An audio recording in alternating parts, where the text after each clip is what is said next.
C yeah in figure 9 ఈ ఫిగర్లో మనకి a square OPQR is a square inscribed in a quadrant OAQB is a quadrant అంటే సర్కిల్లో 1/4 part. If the radius of circle is 6√2. Okay, radius of circle అంటే మనకి quadrant మళ్ళీ మీరు డౌట్లు పడద్దండి.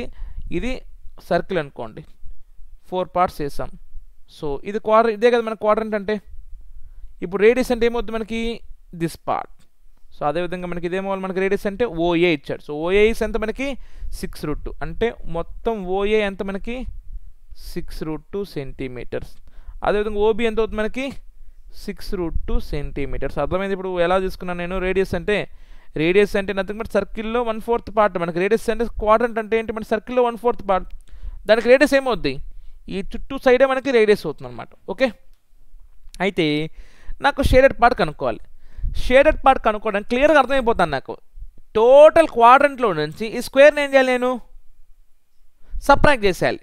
టోటల్ క్వాడ్రంట్లో నుంచి చూడండి, నాకు ఇక్కడ షేడెడ్ పార్ట్ ఏరియా కనుక్కోవాలంటే టోటల్ క్వాడ్రంట్లో నుంచి స్క్వేర్ని ఏం చేయాలి, నేను సబ్ట్రాక్ట్ చేసేయాలి. అప్పుడే కదా నాకు షేడెడ్ పార్ట్ వస్తుంది.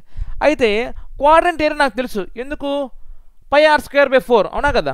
ఏరియా ఆఫ్ సర్కిల్ అంటే πr², area of semi circle అంటే πr²/2, ఏరియా ఆఫ్ క్వాడ్రంట్ అంటే πr²/4. ఆర్ వాల్యూ తెలుసు నాకు, పై తెలుసు, బై 4 వేస్తే నాకు ఏమొస్తుంది, నాకు క్వాడ్రంట్ ఏరియా వచ్చేస్తుంది. ఓకే, క్వాడ్రంట్ ఏరియా వచ్చేస్తుంది. బట్ మనము quadrant area okay, quadrant area నుంచి ఏం సబ్ట్రాక్ట్ చేయాలి. ఇప్పుడు మనము క్వాడ్రంట్లో నుంచి ఏం సబ్ట్రాక్ట్ చేయాలి, నేను స్క్వేర్ ఏరియా సబ్ట్రాక్ట్ చేయాలి. స్క్వేర్ ఏరియా అంటే మనకి సైడ్ ఇంటూ సైడ్. ఇది సైడ్ ఇచ్చాడా మనకి, ఇవ్వలేదు. ఇప్పుడు ఈ సైడ్ ఇచ్చాడు మనకి, ఇవ్వలేదు. అంటే స్క్వేర్ సైడ్ ఇవ్వలేదు.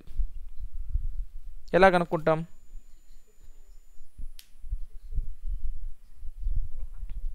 One second. ఇప్పుడు నాకు ఓఏ ఏమొద్దమ్మా క్వాడ్రంట్కి, రేడియస్.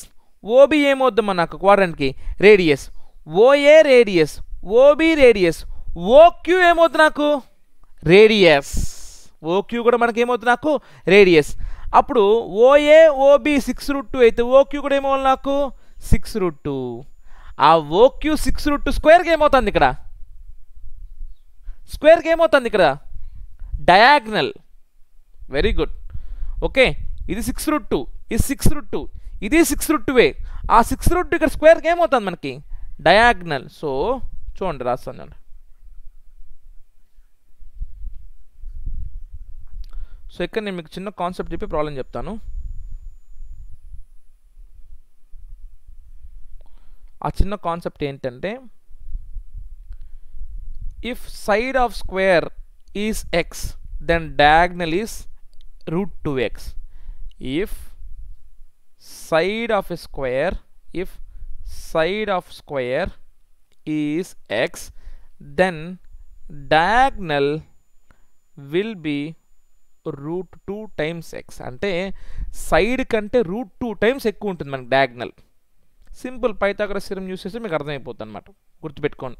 ఓకే, అర్థమైందా. స్క్వేర్ సైడ్ ఎక్స్ అయితే స్క్వేర్ డయాగ్నల్ ఏమో మనకి √2x. ఎలా వస్తుంది మనకి పైథాగరస్ థియరం, √(x² + x² అంటే √2x² అంటే √2x. అర్థమైంది, clear. Okay, now come back to this question. Here we are suppose to find area of the shaded part. ఎలా వస్తుంది మనకి, so therefore area of shaded part is equal to area of quadrant minus area of square.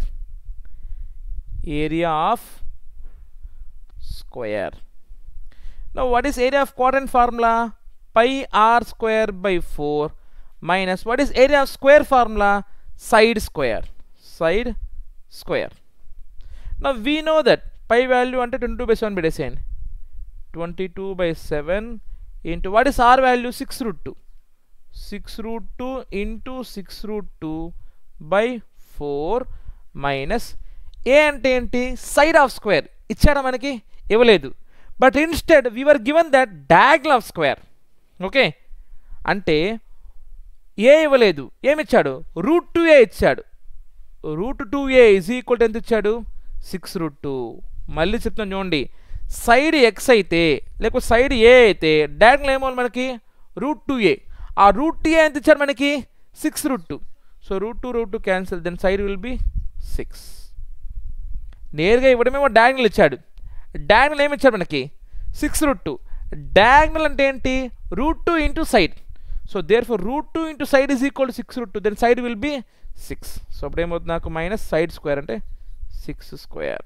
So ఇప్పుడు దీన్ని solve చేస్తే ఏమొస్తుంది నాకు 22/7 into 6 into 6 will be 36. √2 into √2 will be 2/4 minus 36. So 4 1s are 4 9s are.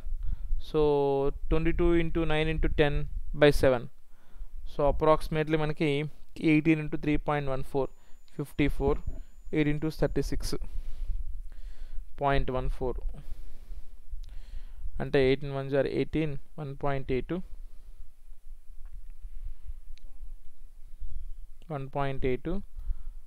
2 అనుకుందాం అప్రాక్సిమేట్గా. So 56 అమ్మ ఇది. Okay, 56 minus 36. So area would be approximately 20 centimeters square. Got it? Okay, అర్థమైంది ఎలా వచ్చిందో? That's it.